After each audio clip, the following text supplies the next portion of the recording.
So let me pass it over to Loa, and we really look forward to hearing your talk.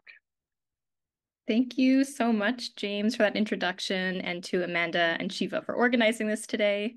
To all of you for being here, I'll go ahead and share my screen.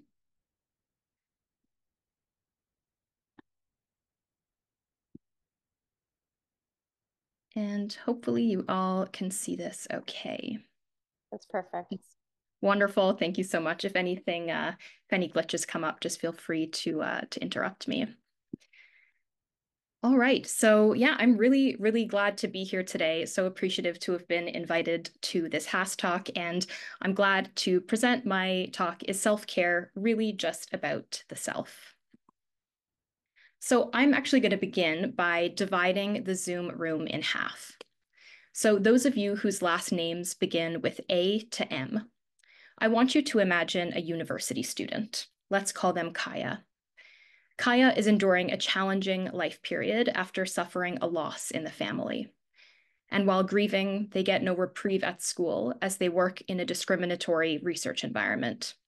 And despite having secured this research position, they face financial barriers to necessary gender-affirming care.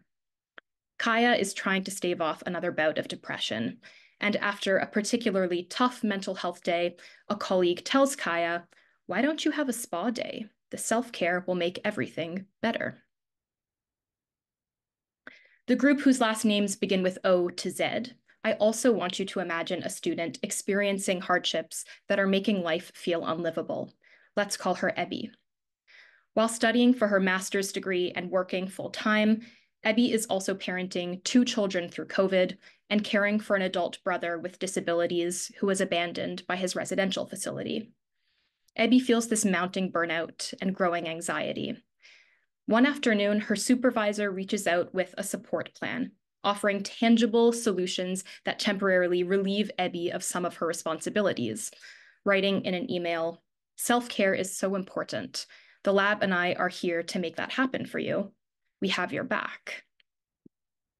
Now, after hearing these diverging accounts that are based on the experiences of my interlocutors, the term self-care, which is at the heart of my research, is likely to elicit different responses among the two groups. And these contrasting views are evidence-based. The first group might feel that for Kaya, self-care is a band-aid to problems that really require more substantial support.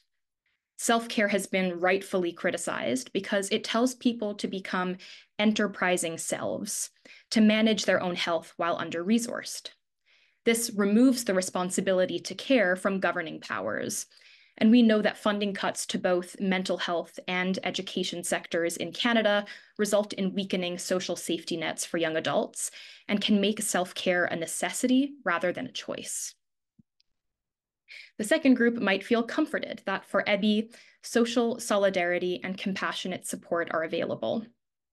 We know that self-care can be a tactic for survival, a mode of empowerment and emancipation from harmful structures that exclude people from accessing social and medical supports. Now, despite the recent emergence of self-care studies, many questions remain unanswered, 2 of which my work responds to. First, while there is a small body of work on self-care in physical health, we have yet to comprehensively study self-care in cases of mental health. And second, we've not teased out how self-care is about so much more than just the self. Research has begun elucidating how self-care is a social practice, so between interpersonal actors. But what about how self-care connects with more than human subjects, influences, and ideas? So before I get into the specifics of how my work addresses these gaps, I want to talk about self-care a little bit more generally. So many of us likely know a lot about self-care as a popular concept. It appears as a main theme in songs by artists like Mac Miller and Solange Knowles. We see the concept in new media. So for example, the self-care Sunday trend, where influencers share their weekend self-care routines. We see self-care commonly promoted as a commodity, where consumer goods are marketed as self-care tools, like this gift basket that kindly reminds you to take care of yourself and think happy thoughts. Or this Walmart t-shirt, which was almost certainly constructed using exploitative labor that boasts the phrase, self-care isn't selfish. So what I've been trying to relay so far is that self-care is really caught in all of these conflicting and ambivalent spaces between help and harm, need and want, privilege and disadvantage. So clearly, self-care is having a little bit of a cultural moment. But why is self-care part of our zeitgeist? Why now? Apologies for this jarring transition. But in North America, we can track this self-care boom quite distinctly to 2016 with the US presidential election of Donald Trump. This was also a time where there was a burgeoning awareness and discourse around widespread racial violence and police brutality. 2016 was also a year where several landmark policies on climate change were enacted, like the Paris Agreement, meaning that public knowledge on the growing climate disaster was at an all-time high. So the mid-2010s signified a time when people were, quite frankly, desperate for support. And we can see this reflected in the chart on the slide. Just take a look at how the term self-care has trended over the past 20 years and the steady spike that it's had over the past 10. But the issue is that we actually know very little about self-care from an evidence-based capacity. Part of the problem is that self-care is often reduced to this set of superficial activities and products. But I argue that we need to theorize self-care because it can be used as this really sophisticated analytic through which to better understand issues of mental health equity. So for the rest of this talk, I will cover 3 papers, which are a mix of my published and submitted works. The themes for these papers revolve around self-care and the imagination, rest, and boundaries. And these are based on my doctoral fieldwork on self-care in Canadian higher education. And I want to say the work that I'm presenting today is leading toward a larger book project on mental health self-care, which is still very much in progress. So I'm exceedingly open to workshopping ideas, and I look forward to hearing your thoughts during the discussion period.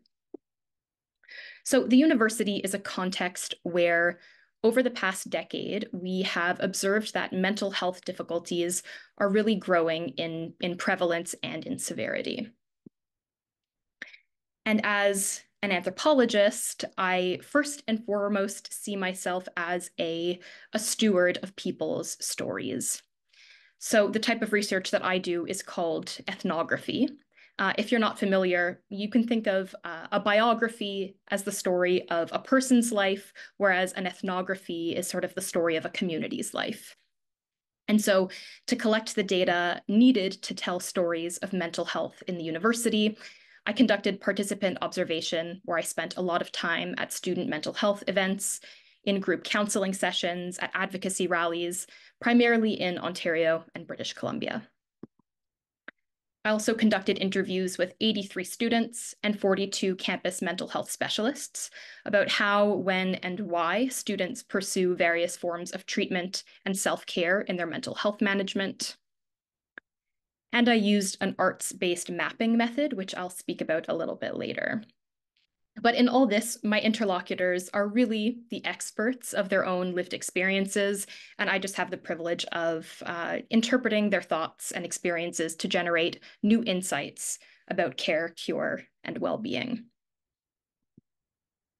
So my first paper is about imaginative self-care. It looks at a phenomenon where many young adults engage the imagination, play, and make-believe in their self-care practices. And I call this space where this more speculative type of reprieve unfolds, the imaginarium of self-care. We know many post-secondary students live with mental health difficulties, but most of these students will never access professional treatment. There are many reasons that a person might not pursue treatment, related to accessibility, affordability, stigma, but a more recent finding that continues to be reproduced in surveys is that a large contingent of students with mental distress who don't pursue treatment indicate a preference for self-reliance. So this means that even when clinical therapies are available, many students are choosing to handle their problem on their own. And this has really confounded researchers like psychiatrists and epidemiologists. And my data provides some explanation for this phenomenon. What I found is that students are sometimes resisting treatments that they believe are intended to address individual internalized issues. But the young people I spoke with cited their more pertinent stressors as these structural externalized difficulties. So just some of these challenges include economic precarity, food insecurity, the housing crisis, environmental degradation, racial injustice, gender-based violence, dislocation, and immigration, to name a few. So students sometimes turn to imaginative self-care when they feel as though their lived realities of inequity are untreatable. So for instance, Dorian is a PhD student who works 60 hours a week in a lab for his degree. His university offers annual funding packages of just over $13,000, which doesn't cover a year of rent in his city, nor tuition or living expenses. Dorian says campus officials weren't, quote, living in reality when they communicated to prospective students that the annual cost of living would be under $13,000, which misled many students to continue their graduate training in poverty. Dorian lives in a shared bedroom in a different city than his university for $900 a month. But describing how his anxiety has been understood by his university's administration, Dorian said, "The university services said I was worried about grades. Students have testing anxiety. We want the validation of getting perfect grades.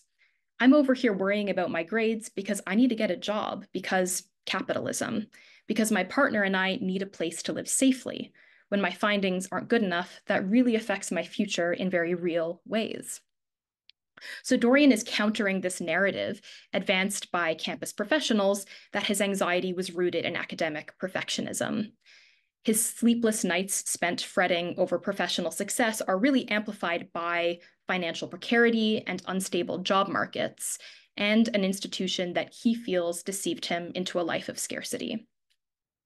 So while grades and exams are certainly a big source of stress, for many students, more intense distress comes from what Dorian calls, quote, the overwhelming, dread of the current societal climate. So, how does Dorian engage in self-care? Well, he plays Dungeons and Dragons, a fantasy role-playing game. Dorian's gaming group created a fictional world where they own a tavern that they use as a nonprofit, donating imaginary beer sales back to the community. He laughed, telling me, "We own property. I'm a mad wizard who owns property." It's notable that Dorian, who faces anxiety rooted in a housing crisis, seeks relief by owning land in a fantasy realm. And not only that, he derives pleasure from giving back to this imaginary agrarian town in peril. Dorian tells us that he enjoys the escapism and the opportunity to create a better world, but of course, this self-care has its limits in resolving his anxiety or providing material supports. We can also take the case of Lily. So Lily is an undergraduate student who's living with long-term challenges related to disordered eating, which she suspects were triggered through a history of gendered assault. Lily accessed general one-on-one counseling at her university while on a year-long wait list for more specialized trauma-informed care, but she terminated sessions with her counselor after just 3 appointments. This was because gender-based stressors in her environment persisted, and so she deserted therapy, viewing it as a support that couldn't alter her patriarchal reality. Lily explains that after disclosing her assaults, the counselor would offer some tips about growing from trauma, but then Lily explains she would leave the therapy office and be harassed on the streets or undermined at work. And so therapy felt unhelpful because it couldn't remove the triggers that were causing emotional distress. Essentially, the students I spoke with were asking themselves, why rely on professional mental health care, which may help me during the therapeutic encounter, when I still have to face systemic barriers to flourishing? How will treatment erase these conditions of the world that I feel are making me sick? And so they conclude that they may do better to care for themselves imaginatively. So how does Lily practice self-care? Well, despite and in spite of her history with assault, Lily volunteers at a crisis hotline for women experiencing violence. She tells us, "I like to think when I get off the call, the person feels better. I picture them on the other end of the line with long black hair, a gap between her teeth.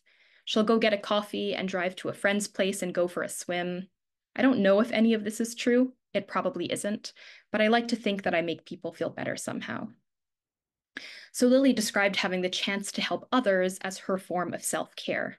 And meanwhile, she prognosticates about the comfort that her hotline conversations provide for the women she speaks with, but all the while she still waits for her own care needs to be met.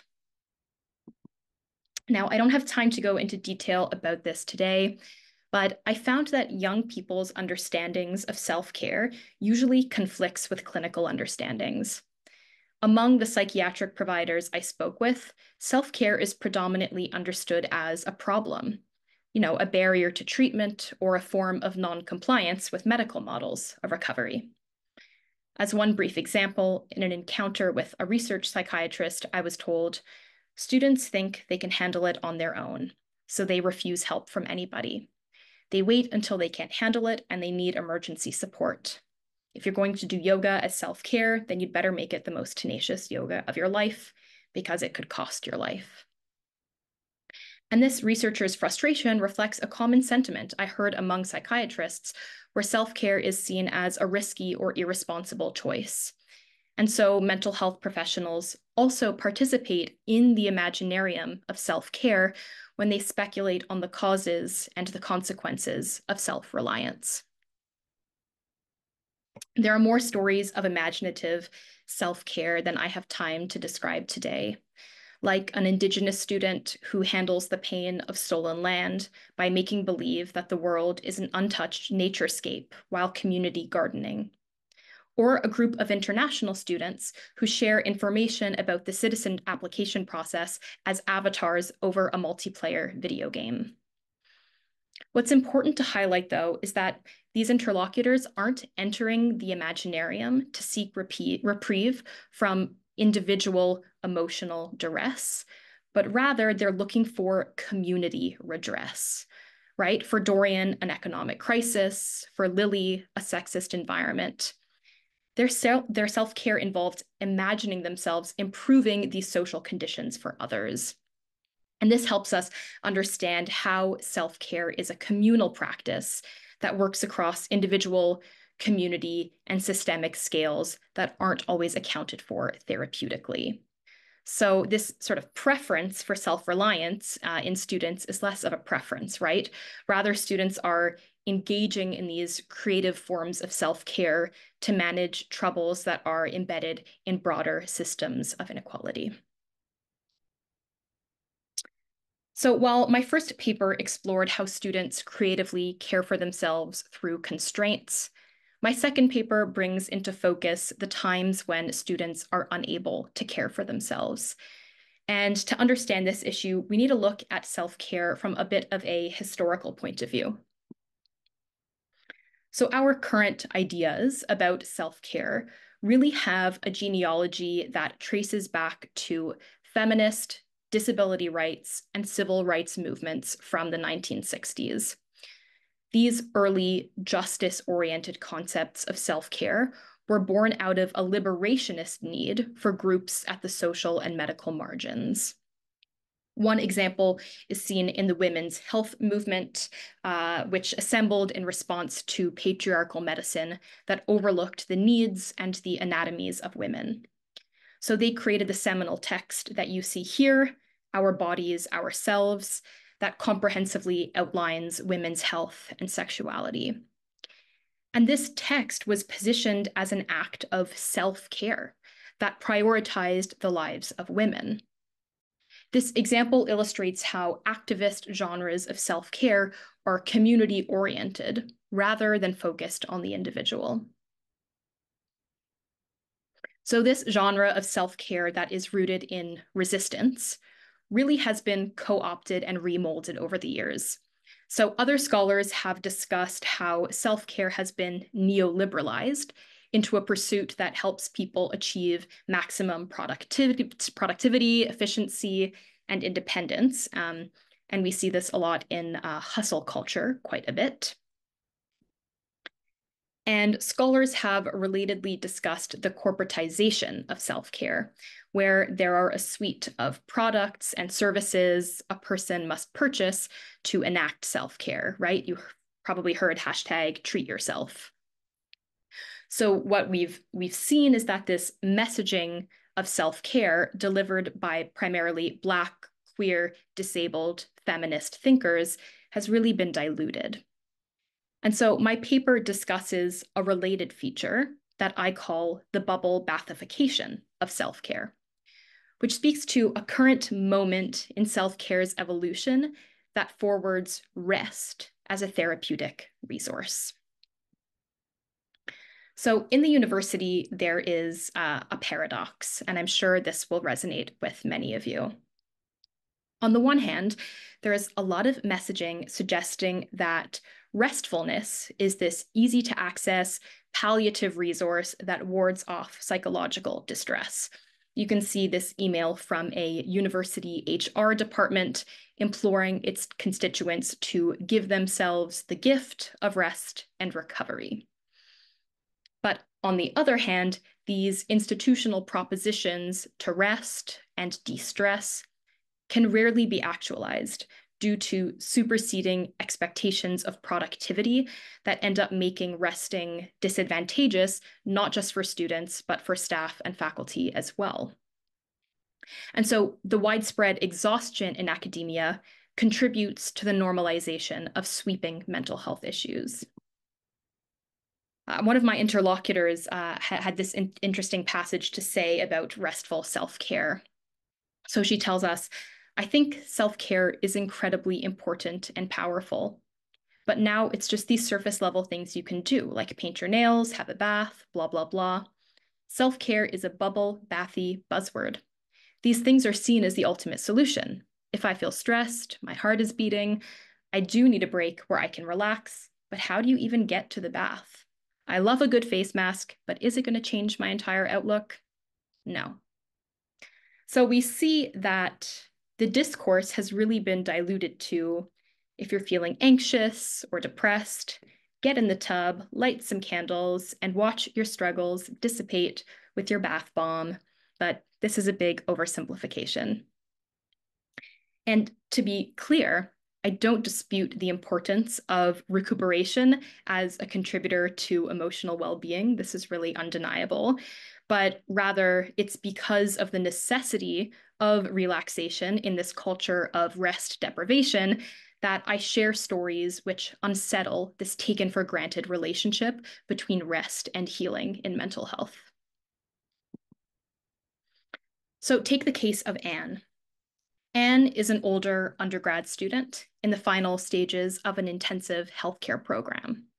She lives with PTSD that was triggered after surviving an event of violence in childhood, and she deals with frequent lapses of re-traumatization as geopolitical events infiltrate her newsfeed.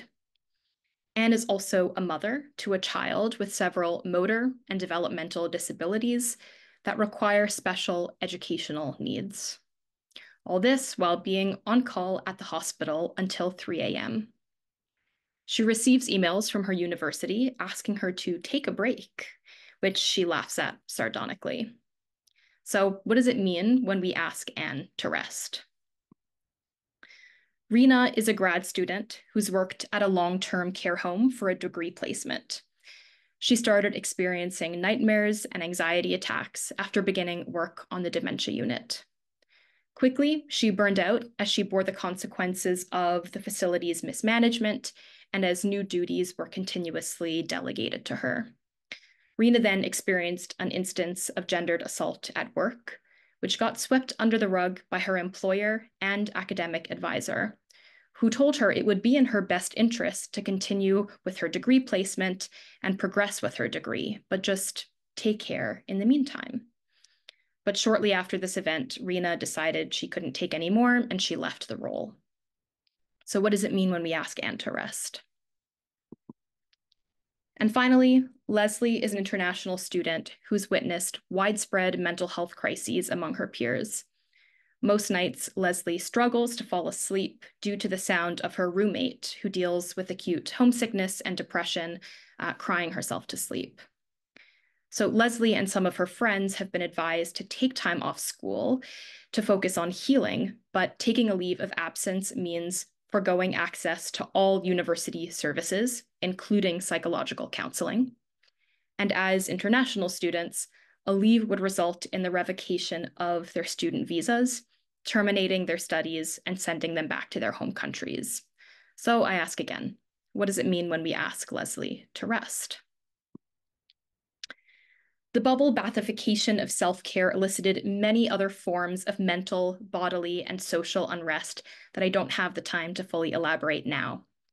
For example, many students turned to sleep in their moments of most severe anxiety as a way of retreating from overwhelm.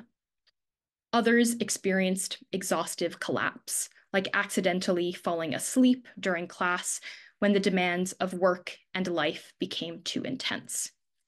And others dropped out of leisure activities altogether because it left them guilt-ridden when they had academic obligations to fulfill. One of my unexpected findings is that young people are sometimes willing to sacrifice rest in the name of justice. So when describing the practices that students wish they had leisure time for, volunteerism, activism, and advocacy emerged as a common theme. For example, Leslie, who lives with the roommate in distress, she spends her free time interviewing friends about their mental health, which she compiles into informal reports that she sends to the dean of her university. Others attend rallies, go to protests, do unpaid labor union work, and participate in online advocacy. So we have to contend with the problems of discouraging doing as a mode of healing when working toward undoing structures of inequity is actually a primary health goal among young people in Canada. So David, a professor of 3 decades, gives us some context here. He says he's witnessed the slimming prospects of his students amid social, environmental, and economic decay. And he tells us that students often ask him if it's even possible to make a change. He says they've been schooled into lacking agency, into inactivity. He continues that Canadian public universities are modeled on corporations and therefore treat activism primarily as a managerial problem. So what I'm trying to evoke is this. When self-care keeps people sequestered and fatigued, people are prevented from mobilizing to enact more disruptive, radical acts of community care that we discussed a little bit earlier. So the bubble bathification of self-care, with its promises of candlelit relaxation and resilience, it actually cleaves us from self-care's more radical roots in ways that don't feel accidental. So keeping people tired also keeps them from being disruptive in ways that are institutionally inconvenient. So let's move on to the final article then. My third paper uses an arts-based method to look at how self-care and professional care intersect. I offered a subset of my student interviewees the possibility of participating in a social cartography activity. Social cartography is a method where participants create personalized maps that depict some aspect of their life. So in my study, they were asked to create maps that depict their pathways through mental health and self-care. I had noticed that many universities use a pathway to care model of health delivery. So this model, which you see on the screen, is sort of map-like with these different care pathways that a person can journey through. And these pathways are meant to increase access for patients, although they're a lot more complicated in practice, and we can speak about that later. But they're intended to emphasize accessibility and openness for patients. However, journeying through care in practice is much messier than these pathways would suggest. And importantly, rather than the openness of pathways, many students cited distance and boundaries as a central form of self-care. So I'll share a couple of maps just to give you a sense of this. First, Inari is an undergrad student with social anxiety that impacts their social life and academic success. And Inari describes how their anxiety and identity as a First Nations student at a settler university has made it really challenging to find people who understand how they think. Inari drew a map of their care pathways using coloring pencils on a recyclable paper bag. The signpost represents the dizzying nature of mental health care, while the driving circuit represents how every time Inari thinks they're making progress with their mental health, they end up back at the same place. At the bottom left is the medicine they've been prescribed, but which remains untouched in their bedside table because they didn't trust the GP who prescribed them. And the name tag represents a series of talk therapists, all white women, who Inari bounced around between but never felt understood by. Inari accessed counseling at her university wellness services in first year, but the providers were ill-equipped to accommodate their wish to integrate Indigenous medicine with psi therapy. And so Inari made a boundary for themselves that they would no longer see settler therapists because it was causing more harm than good. But 2 years after setting that boundary, Inari learned that the Indigenous student services at their university had a designated wellness counselor, but this option was never brought to their attention while navigating institutional pathways to care. So choosing to avoid this harmful care and creating that boundary was actually internalized by Inari as a form of self-care, which shaped the different wellness landscapes that they traversed. And Lily is the undergrad student who we spoke a little bit earlier. She lives with the eating disorder connected to a history of assault. And Lily's map, which is a miniature acrylic painting, is a bit more abstract. In this map, each color represents a different type of boundary, like the orange dots, which are boundaries that Lily has created for loved ones. For example, she requests that others ask permission before bringing up difficult topics related to bodies or nutrition.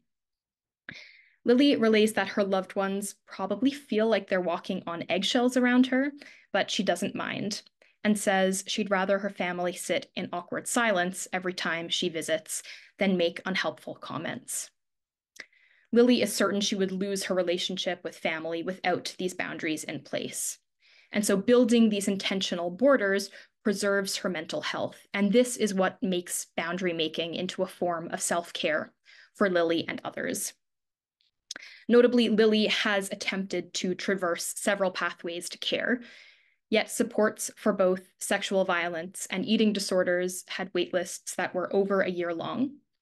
And while Lily reflexively understood her eating disorder and assault to be connected, there was no therapeutic offering that would address these issues in tandem. So here, again, we see that boundaries are filling in some of those care gaps. While boundaries are typically construed as distancing tools that cut a person off from others, countless accounts from students demonstrate that they can also operate to create solidarity and connection. This work also shows that it's vital to view self-care not just as a single pathway among many, but as a modality that really overlaps and is influenced by other forms of care. So in case you are interested, here are a couple other maps that I won't go over today in detail. You can see this is more of a sort of classic roadmap with a legend at the top. And then here are a couple of body maps. So there are several threads that connect these three papers, but by way of conclusion, I want to prompt one that I'm currently working through, and maybe you all have some thoughts.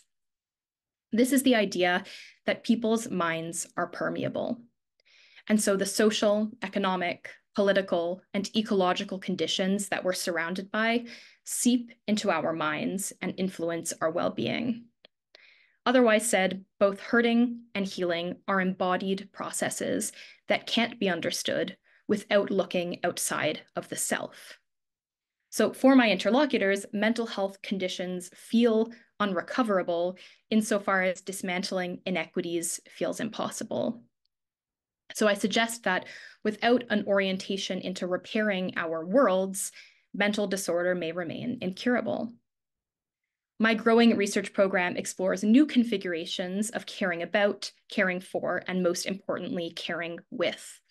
So in this world that more than ever rewards self-interest, I'm interested in what it means to celebrate dependency on others and the creation of intentional spaces for interdependence.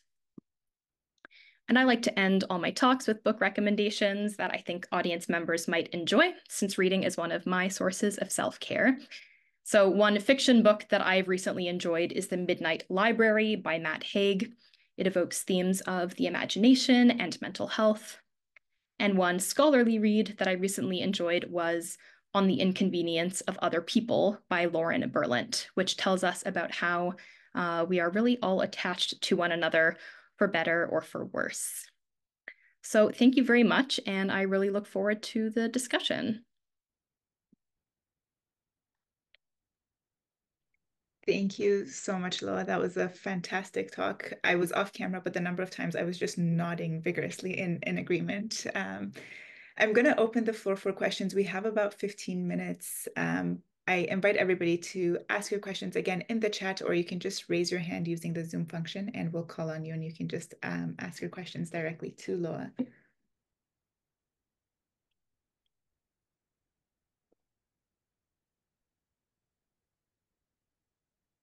Krista. Yes, thank you. And this was so interesting and it's so stimulating thinking about it from all these different perspectives. And I just want to say I'm so interested in the new area of focus, the interdependence, because through everything you talked about, to me, it felt like the focus is very much on North American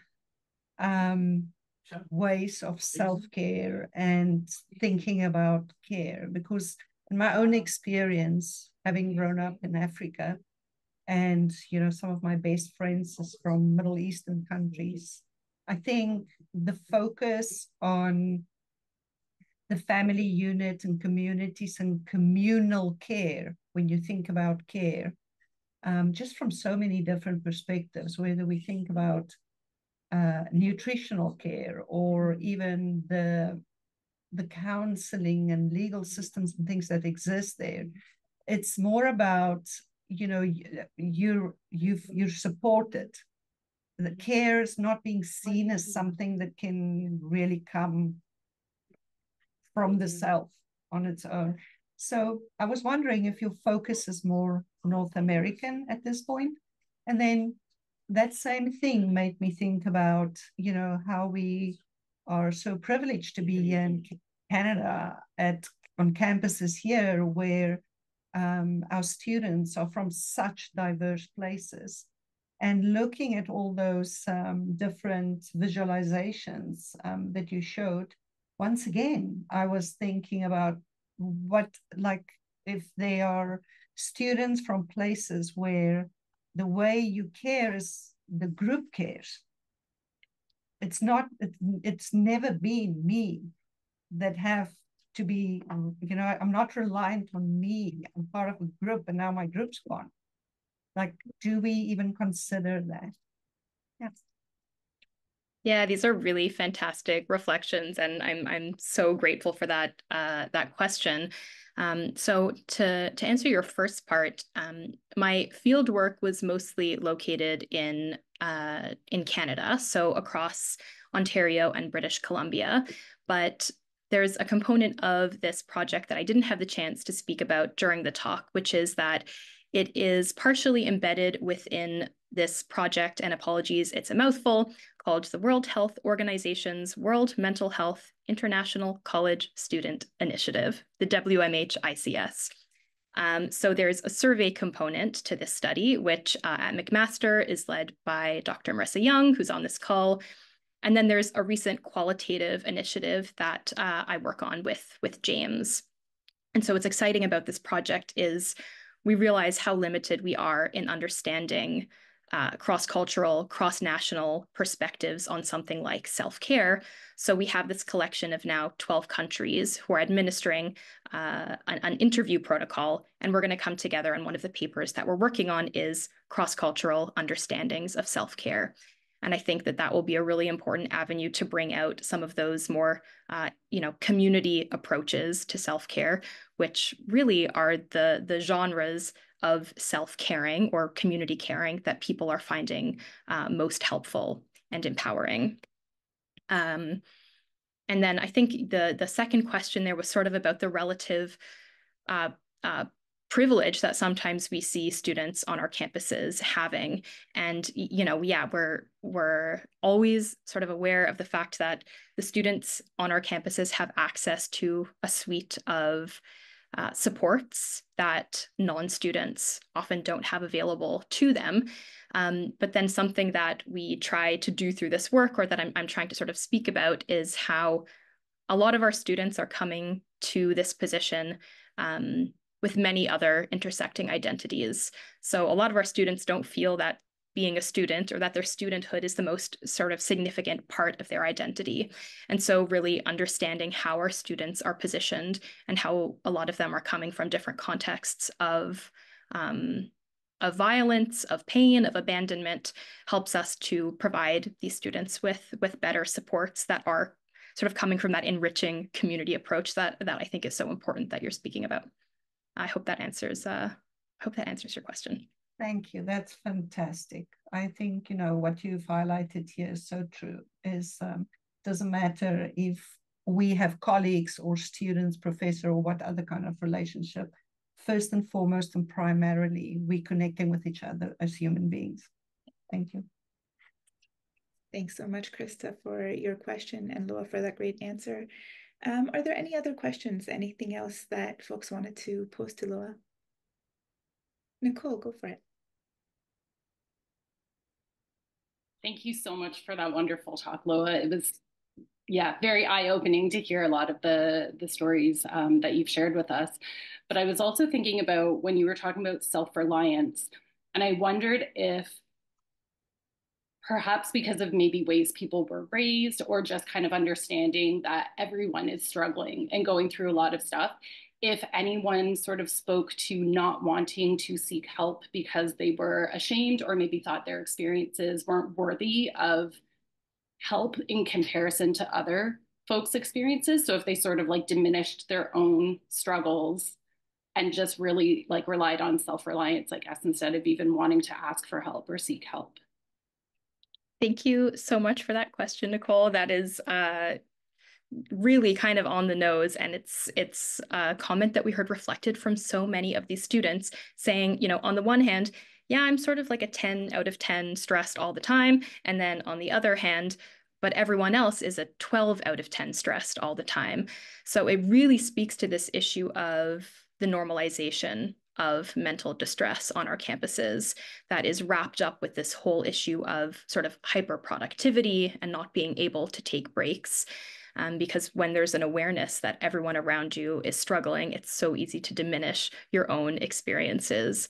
And then this becomes part of the cycle of not accessing this care that can be so sort of helpful and affirming. So yeah, that is absolutely something that we heard come up. Thanks for that. Thank you. Fantastic. Any other questions? Marissa, yes.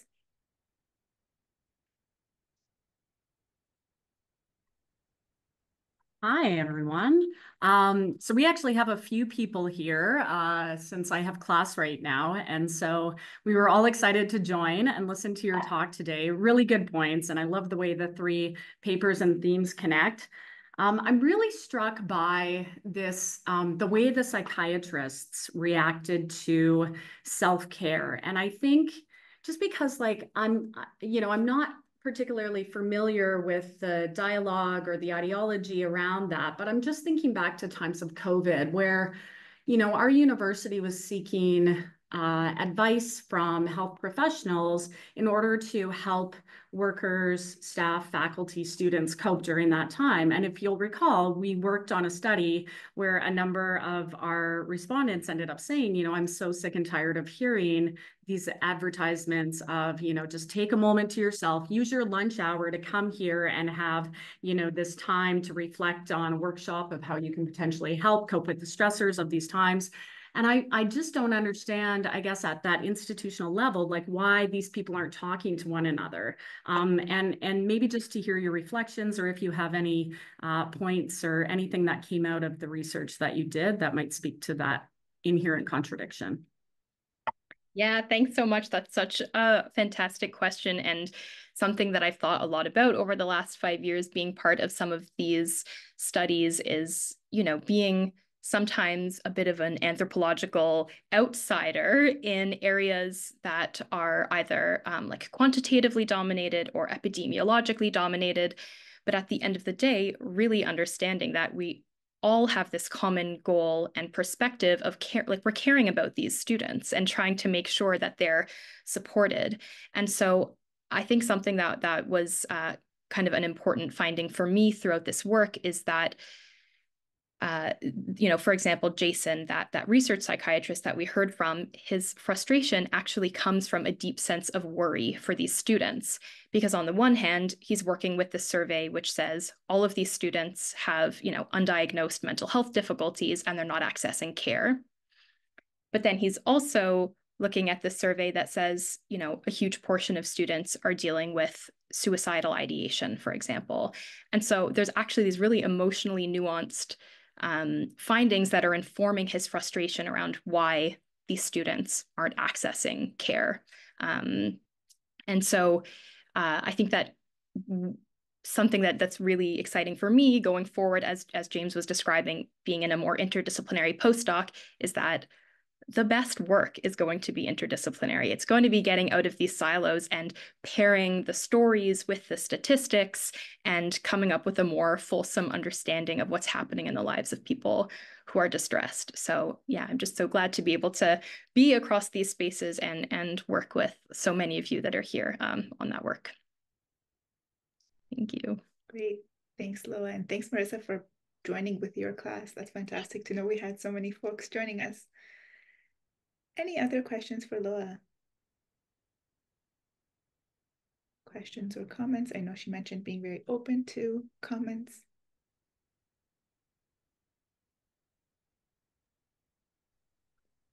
I get to ask Loa questions all the time, but I could ask one here.